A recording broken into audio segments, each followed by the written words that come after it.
अस्सलाम वालेकुम स्टूडेंट्स, कैसे हैं आप लोग। उम्मीद करता हूँ खैरियत से होंगे।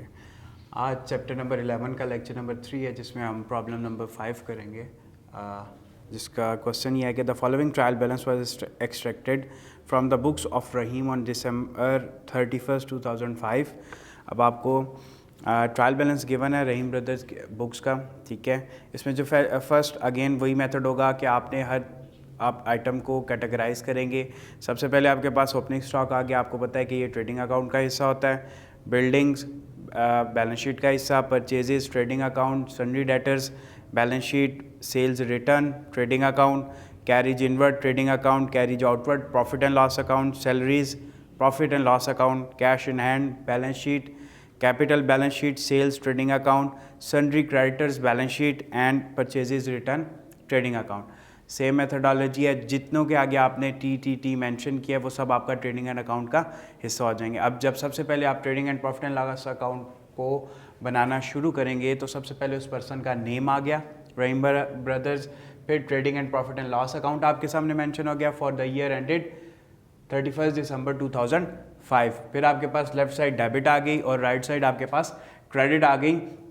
डेबिट साइड आपकी सारी की सारी एक्सपेंसेस को शो करी है, ऊपर आपका सारे डायरेक्ट एक्सपेंसेस और डायरेक्ट रेवेन्यू है, और नीचे आपके पास इनडायरेक्ट एक्सपेंसेस और इनडायरेक्ट रेवेन्यू है जो आप अपने प्रॉफिट एंड लॉस अकाउंट में मेंशन करते हैं। अब सबसे पहली चीज़ आपके पास क्या थी ट्रेडिंग अकाउंट में? फर्स्ट आइटम आपके पास था 58,000 से ओपनिंग स्टॉक था, जो ऑलरेडी मेंशन कर दिया, ओपनिंग स्टॉक 58,000।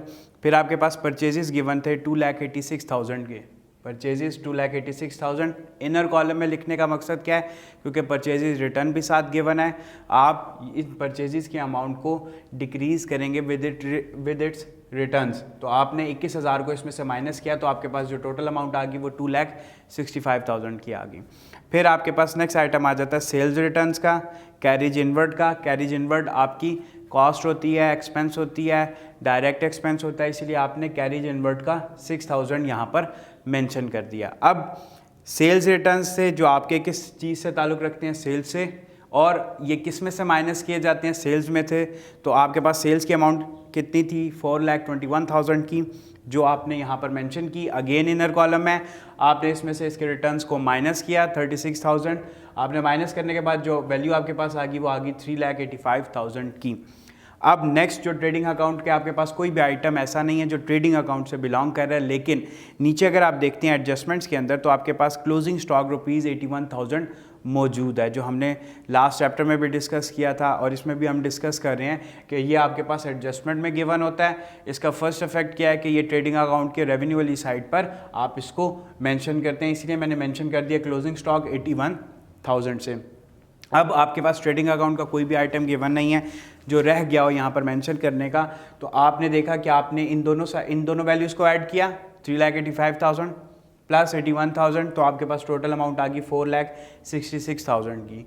और आपने देखा कि आपके जितने भी एक्सपेंसेस इसमें से लेस किए तो फिर भी आपके पास कुछ ना कुछ इनकम बच रही है। अगर आपकी इनकम एक्सपेंसेस से ज़्यादा है तो इट मीन्स आपकी कंपनी को या आपके बिजनेस को प्रॉफिट हुआ है, जो आपने मेंशन कर दिया ग्रॉस प्रॉफिट के नाम से। जो आपके पास कितना डिफरेंस आया? 1,37,000 का। अब यही 1,37,000 आपका यहाँ पर कैरी डाउन था, यहाँ पर आपने ब्रॉड डाउन कर लिया 137,000 से 137,000, और आपके पास आपकी कंपनी में कोई भी इनडायरेक्ट रेवेन्यू मौजूद नहीं है। देख लेते हैं आपके पास जो प्रॉफिट के आइटम्स मौजूद हैं, इसमें आपके पास दो आइटम मौजूद हैं, एक कैरीज आउटवर्ड का है और एक सैलरीज का है। कैरीज आउटवर्ड आपने मेंशन कर दिए 8,000 के आउटर कॉलम में, फिर सैलरीज आ गई आपके पास 16,000 की, वो भी आपने अपना इनडायरेक्ट एक्सपेंस शो कर दिया। अब इसके पास आपका प्रॉफिट एंड लॉस अकाउंट से कोई भी चीज़ ऐसी नहीं जो ट्रायल बैलेंस में मौजूद हो, लेकिन एडजस्टमेंट आपकी ज़रूर मौजूद है। एडजस्टमेंट नंबर 2 के building is to be depreciated at the rate of 5% per annum और furniture at the rate of 10% per annum. हमने डेप्रिसिएशन लास्ट लेक्चर में भी डिस्कस किया था कि डेप्रिसिएशन आपकी वो अमाउंट है या वो आपकी systematic allocation of that amount है कि जो आप due to wear and tear, कोई भी एक्सटर्नल रीजंस भी हो सकती हैं और इंटरनल रीजंस भी हो सकती हैं, ऑब्सोलीट डैमेज कुछ भी हो सकता है, जिसकी वजह से आपके एसेट के वैल्यू में डिक्रीज़ आए, वो आपका डेप्रिसिएशन कहलाता है। तो अब इस क्वेश्चन के अंदर उसने क्या कहा है कि आप बिल्डिंग की 5% रेट के ऊपर आपने बिल्डिंग को डेप्रिसिएट करना है, यानी कम करना है, तो आपके पास बिल्डिंग्स ऊपर ट्रायल बैलेंस में आपने देखा कि आपके पास बिल्डिंग की अमाउंट टोटल 1 लाख गिवन थी। आपने प्रॉफिट एंड लॉस अकाउंट के अंदर आप इसको अलग अलग भी मेंशन कर सकते हैं। अभी तो मैंने इसको इनर कॉलम के अंदर पहले फर्नीचर की अमाउंट डेप्रिसिएट की और फिर बिल्डिंग की, फिर दोनों को ऐड करके डेप्रिसिएशन वाले कॉलम डेप्रिसिएशन के सामने 5,800 मेंशन कर दी। लेकिन आप इसको अलग से भी मेंशन कर सकते हैं। अब फर्नीचर की जो भी अमाउंट थी आपके पास 8,000 फर्नीचर मौजूद था, 10% आपने इसके ऊपर डेप्रिसिएशन चार्ज की, तो 8,000 मल्टीप्लाई बाय 10 डिवाइडेड बाय 100 तो आपके पास 800 आ गया। और बिल्डिंग आपकी 1 लाख गिवन थी और 5% इसका 5,000 बनता है, तो आपने इन दोनों को ऐड किया इनर कॉलम में। इसको ऐड करने के बाद आपने इसको बाहर इसका नेट इफेक्ट लिख दिया।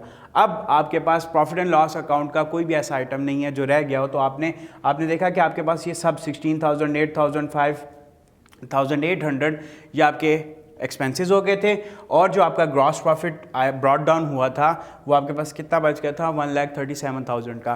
तो अब आपने ये 16,000, 8,000 और 5,800 को इसमें से माइनस किया, तो आपने देखा कि आपकी इनकम स्टिल अभी भी इतनी मौजूद है कि आप अपने जो इनडायरेक्ट एक्सपेंसेस हैं उनको उसमें से डिडक्ट कर सकें। जब आपने उसमें से डिडक्ट किया तो आपको पता चला कि आपकी कंपनी को इतना नेट प्रॉफिट हो गया है, जो कितना है 1,07,200 का।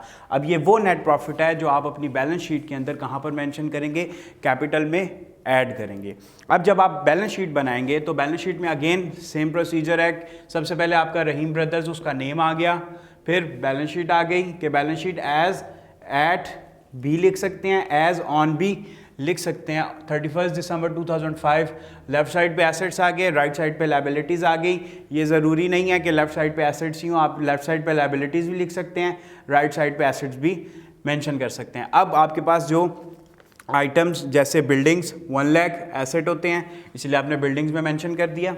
इसके बाद आपके पास सन्ड्री डेटर्स अकाउंट रिसीवेबल होते हैं, एसेट होते हैं, आपने मेंशन कर दिया। उसके बाद आपके पास बैलेंस शीट में अगेन फर्नीचर और कैश इन हैंड था जो आपने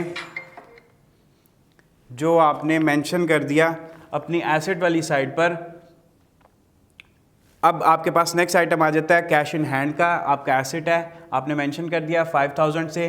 क्लोजिंग स्टॉक अगेन दो इफेक्ट थे, एक आपका डायरेक्ट एक्सपेंस था, डायरेक्ट रेवेन्यू था, आपने वहाँ पर मेंशन किया इसका फर्स्ट इफेक्ट, और इसका सेकंड इफेक्ट आपने मेंशन किया कहाँ पर, एसेट की एसेट साइड पर। अब जो चीज़ समझाने वाली थी वो ये थी कि इसके अंदर आपके पास दो एडजस्टमेंट्स गिवन है। अब दो एडजस्टमेंट्स आपके पास, एक तो थी आपके पास क्लोजिंग स्टॉक की जो आपने यहाँ पर मेंशन कर दी, और दूसरी एडजस्टमेंट आपके पास क्या थी कि आपने जो डेप्रिसिएशन थी वो एसेट वाली साइड पर आपके पास ये बिल्डिंग्स मौजूद है, फर्नीचर की अमाउंट आपने डेप्रिसिएट की थी। अब वो जो जितनी अमाउंट आपके पास वहाँ पर आई थी 8,000 का, आपने 10% लिया, वो इसमें से डिडक्ट कर लिया, और बिल्डिंग का 1 लाख है 5% आपने लिया तो वो इसमें से डिडक्ट किया।